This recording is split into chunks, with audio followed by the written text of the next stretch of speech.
എന്താണ് ഇറാന്റെ പ്രശ്നം?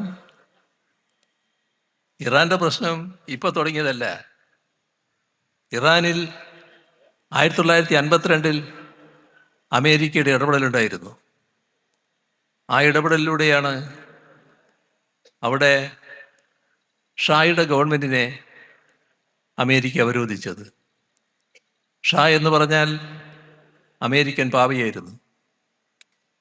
അതിൻ്റെ ഭാഗമായി അമേരിക്ക ആഗ്രഹിക്കുന്ന കാര്യങ്ങൾ അവിടെ നടന്നു. 10-25 വർഷക്കാലം അത് തുറന്നുപോയി. പക്ഷേ ഇറാനിലെ ജനങ്ങൾ അസ്വസ്ഥരായി. ഇറാനിലെ ജനങ്ങൾക്ക് അതുമായി പൊരുത്തപ്പെടാൻ കഴിഞ്ഞില്ല. അമേരിക്കയെ പ്രീണിപ്പിക്കുന്ന, അമേരിക്കയ്ക്ക് വിധേയമായി കാര്യങ്ങൾ നടത്തുന്ന ഈ നടപടികളെ പൂർണ്ണമായി അവർക്ക് അംഗീകരിക്കാൻ കഴിഞ്ഞില്ല. ജനങ്ങളതിനെതിരെ പ്രക്ഷോഭത്തിലേക്ക് നീങ്ങി. ആ പ്രക്ഷോഭത്തിൽ ഷാ പുറന്തള്ളപ്പെട്ടു. ഷാ പുറന്തള്ളപ്പെട്ടു എന്ന് പറയുന്നതിൻ്റെ അർത്ഥം ഷായുടെ പുറന്തള്ളൽ മാത്രമല്ല, അമേരിക്കയും പുറന്തള്ളി ഇറാനിൽ നിന്ന്. അന്ന് തുടങ്ങി കലിപ്പ്. അന്ന് തുടങ്ങി ഇറാനെതിരെയുള്ള നീക്കങ്ങൾ. അവിടുത്തെ ജനങ്ങളുടെ ആഗ്രഹങ്ങൾക്കനുസരിച്ചുള്ള ഒരു സംവിധാനം രൂപം കൊണ്ടു. ഓരോ രാജ്യത്തും ആ രാജ്യത്തിൻ്റെതായ ഭരണ സംവിധാനമല്ലേ നിലനിൽക്കുക. ഒരു രാജ്യത്തിലെ ഭരണ സംവിധാനം മറ്റൊരു രാജ്യം ആഗ്രഹിക്കുന്ന തരത്തിൽ വേണമെന്ന് നിശ്ചയിക്കാൻ പറ്റുമോ? അവിടെ ആ ഭരണം തുറന്നു വരുന്നു. അതിനു നേരെയാണ് ഏകപക്ഷീയമായി ആക്രമണം വഴിച്ചു വിട്ടത്. ആ രാജ്യത്തിൻ്റെ പരമോന്നത പരമാധികാരിയെ, അദ്ദേഹത്തിൻ്റെ കുടുംബത്തെ അടക്കം ചേർത്തുകൊണ്ട് വധിക്കുകയാണ്.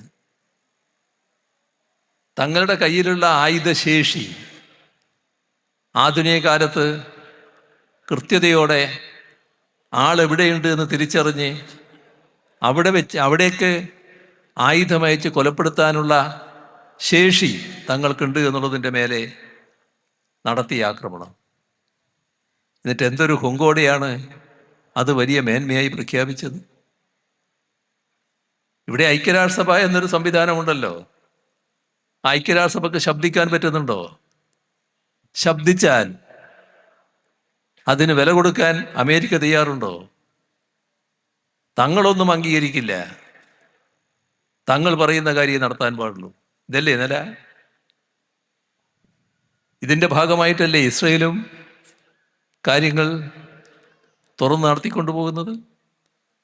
പക്ഷേ ഇറാഖിൽ നിന്ന് ഇറാനിലേക്ക് എത്തുമ്പോഴുള്ള വ്യത്യാസം നാം കാണണം. ഇറാഖിനെ കുറിച്ച് ലോകത്തെയാകെ തെറ്റിദ്ധരിപ്പിക്കാൻ അമേരിക്ക കഴിഞ്ഞിരുന്നു. എന്നാൽ ഇറാന്റെ കാര്യം വരുമ്പോൾ അമേരിക്കയോടൊപ്പം എല്ലാറ്റിനും നിന്നിരുന്നവരെ തന്നെ കാണാനില്ല. നേറ്റോ ആ രീതിയിൽ അണിനിരന്നില്ല. അമേരിക്കയുടെ ഏറ്റവും പ്രധാനപ്പെട്ട സഖ്യശക്തികൾ ആ നിലക്ക് അമേരിക്കയോടൊപ്പം അണിനിരന്നില്ല. എന്തുകൊണ്ടാണത്? അമേരിക്ക കാണിക്കുന്ന നിലപാടിനോട് വിയോജിപ്പ് അവരുടെ ക്യാമ്പിൽ തന്നെ വളർന്നു വരുന്നു.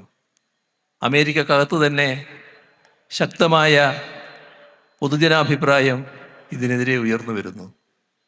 അപ്പോൾ ലോകത്താകെ ഇതിനെതിരെയുള്ള, ഇത്തരം കടന്നാക്രമണങ്ങൾക്കെതിരെയുള്ള പൊതുജനാഭിപ്രായം ശക്തിപ്പെട്ടു വരുന്നു. ഇത്തരമൊരു ഘട്ടത്തിൽ നമ്മുടെ രാജ്യത്തിൻ്റെ അവസ്ഥ എന്താണ് നാം ആലോചിക്കേണ്ടത്. നമ്മുടെ രാജ്യത്തിൻ്റെ പാരമ്പര്യമനുസരിച്ചുള്ള നിലപാട് സ്വീകരിക്കാനാവുന്നില്ല.